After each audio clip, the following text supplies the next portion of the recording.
Now I would request Shri Sanjay Jain, former Additional Solicitor General of India, to please present his special address to all of us.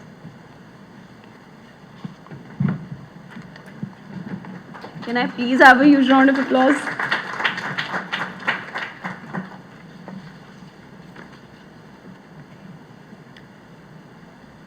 Mr. P.K. Malhotra, former Secretary, Ministry of Law and Justice. I have a special affinity with him because when I was appointed as Additional Solicitor General for the first time in 2014, he was the Law Secretary, and I had the privilege of receiving guidance from him from time to time, and I still treat him as my go-to man. Whenever I have any complex situation, I seek counsel from him. So for me, he remains in that pivotal position in my life. Mr. Hitendra Mehta, Mr. Venkat Rao, Mr. Rajendra Kumar, and eminent GCs who are representing their formidable business entities, and ladies and gentlemen. The subject which has been chosen today and the discussions which are going to happen today in different verticals are extremely important in the context of legal ecosystem of this country. You see, gone are the days when a business entity would have somebody like a law manager or a deputy law manager, law officer. That used to happen when the economy had not opened up. Like when I joined the profession in 85, in Delhi, there was only one major business entity, that's a DCM Shri Ram Group. So they used to send to top 10 students from Delhi law faculty would get a offer to join them as law officers, subject to the recommendation of Dean. In my case, the Dean tore my proposal, appointment letter, which I received, and said, your place is in Tees Hazari, and straight road goes to Tees Hazari, so you go, and you be a lawyer, you are not suited for law officer.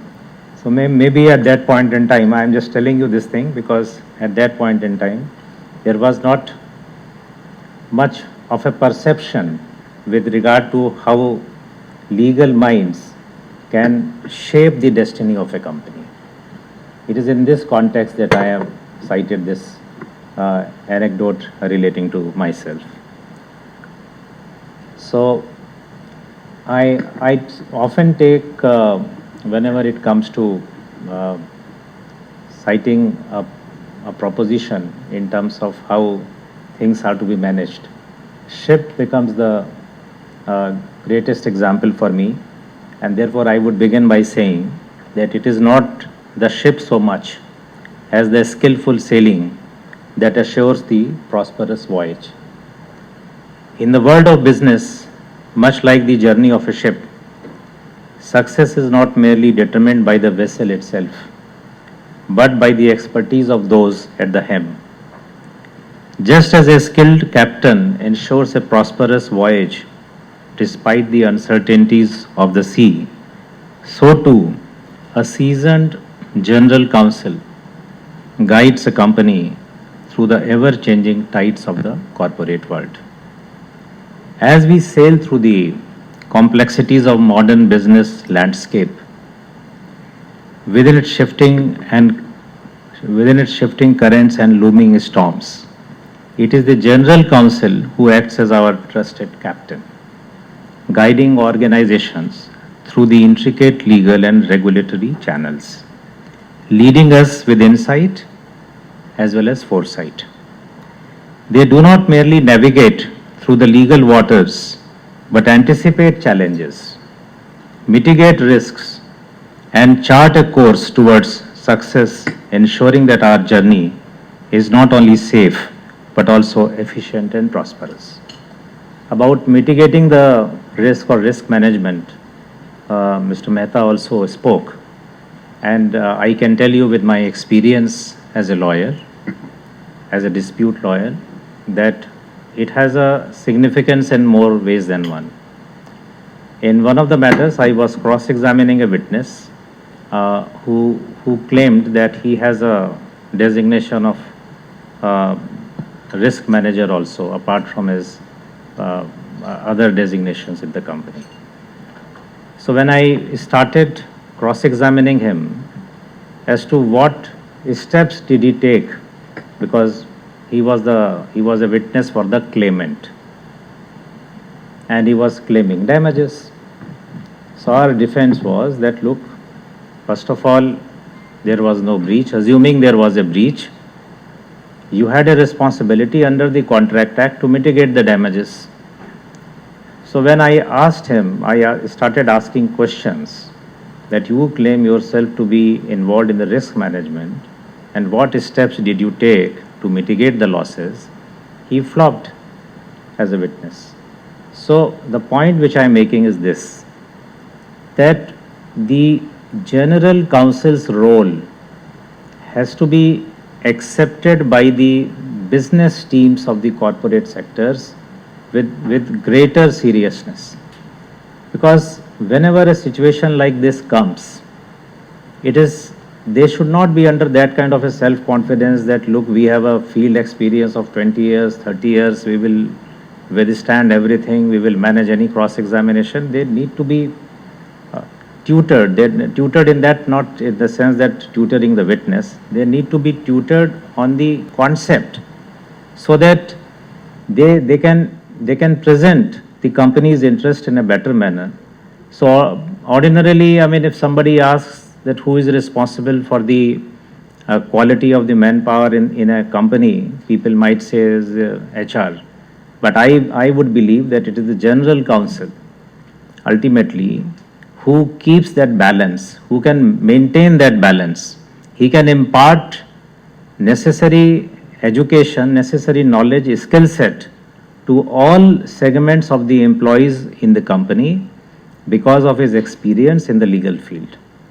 He can advise them that not everywhere you can go and tom-tom about yourself. You have to be sometimes very polite, and you have to throw aside or keep aside your ego.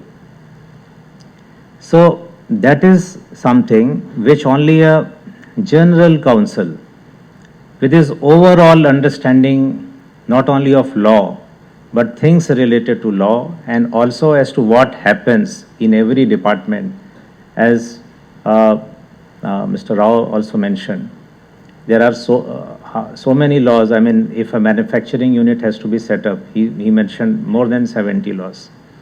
Now, to deal with more than 70 laws, you may have to visit those departments who are the regulators of those laws. So if you go to meet, suppose, somebody in income tax department, and you go to meet somebody in the customs, and you go to meet somebody in provident fund department, the people, the quality of people, the basic demeanor of the people, the approach of the employees there, it will all differ. So who is going to have a first-hand experience and appreciation of these human psychological aspects, which are so important for any company's employee base to understand in order to be able to serve the company to the best of company's interest. So in that aspect, I would say that it is the General Counsel only who is able to instill this understanding in the manpower of a company that, look, gentlemen, after the game of chess is over, the king and pawn are packed in the same box. So this understanding only a General Counsel can give to the people in the company. In the constantly evolving corporate realm, the role of the General Counsel has undergone a significant transformation, transcending the traditional boundaries of legal compliances and dispute management. Because usually we associate any officer or any person, irrespective of the hierarchy which he possesses in the company, as somebody who will only manage the compliances or he will manage the dispute management. I respectfully disagree. Over the years, General Counsel's horizon and role has enhanced multifold. Driven by the increased availability of technology, changing laws, and dynamic consumer markets, General Counsels have seamlessly transitioned from being primarily legal advisors to playing strategic roles within the boardroom and executive suites. Looking ahead, the highly regulated business environment, coupled with the General Counsel's collaboration with compliance and risk management functions, underscores their crucial role in corporate governance. It is anticipated that executive boards will increasingly entrust General Counsel with greater grip on the pulse of the business strategies, and those General Counsels who have these who are possessing these decision-making capabilities, recognizing their relevance in the war rooms where the critical decisions are taken. Thus, in the changed global business environment, General Counsels play a multifaceted role, and I would like to highlight some of these contemporary roles efficiently executed by GCs. First can be described as the strategic asset of legal expertise. As companies venture into new markets and explore uncharted territories, the General Counsel, with their comprehensive understanding of legal and regulatory framework, ensures compliance but also contribute in shaping business strategy and decision making. This legal proficiency becomes a strategic asset for the company, helping it tide over turbulent times, avoid pitfalls, and smoothly enter new markets. The second role which I can point out is that of value addition to corporate decision making. The role of General Counsel involves multifaceted decision making, with each choice having the potential to impact the organization's success and reputation. Their decisions significantly contribute to greater clarity of the legal implications of strategic choices, maintaining governance standards, and nurturing an ethical corporate culture, which is of very great importance. Third, resolving regulatory complexities. The General Counsel's proactive involvement in monitoring regulatory developments and assessing compliance posture is crucial for organizations. For instance, the proliferation of data breaches and privacy concerns, governments around the world have enacted stringent data protection laws. Similarly, environmental sustainability regulations are becoming increasingly stringent as governments seek to address climate change and promote sustainable practices. Third would be the crisis management, which is very crucial and critical for GCs. When the winds of crisis blow, the General Counsel's presence on the board becomes indispensable. Their legal expertise and strategic insights guide decision-making processes, enabling the organizations to weather the storm. Changes in law in foreign countries can potentially affect their financial planning of a company, and timely forewarning from a GC can help in restructuring the policies. As you would have realized that in various markets, especially when you are importing something, it is not only the change in price which is directly governed by the developments in the international market. Sometimes the change in law in that particular country also makes a great deal of difference. So all these aspects are very crucial. So The General Counsel's role in crisis management is pivotal for minimizing legal liabilities and ensuring that organization emerges stronger.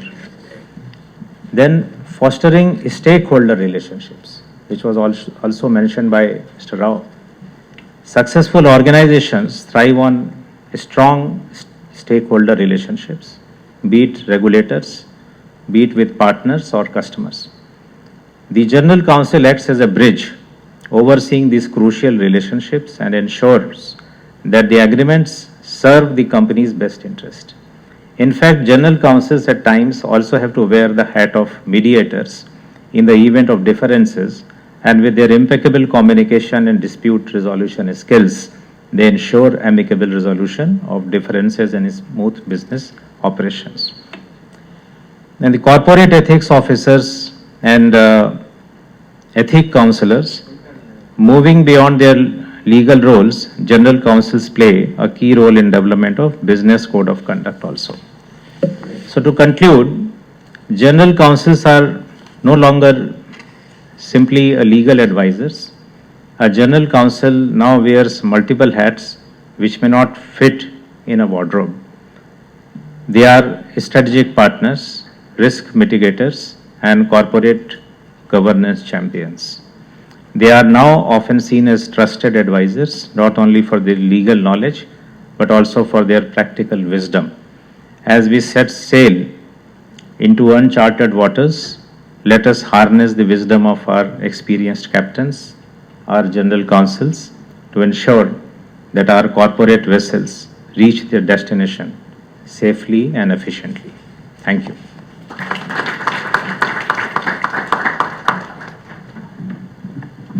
Thank you very much, sir.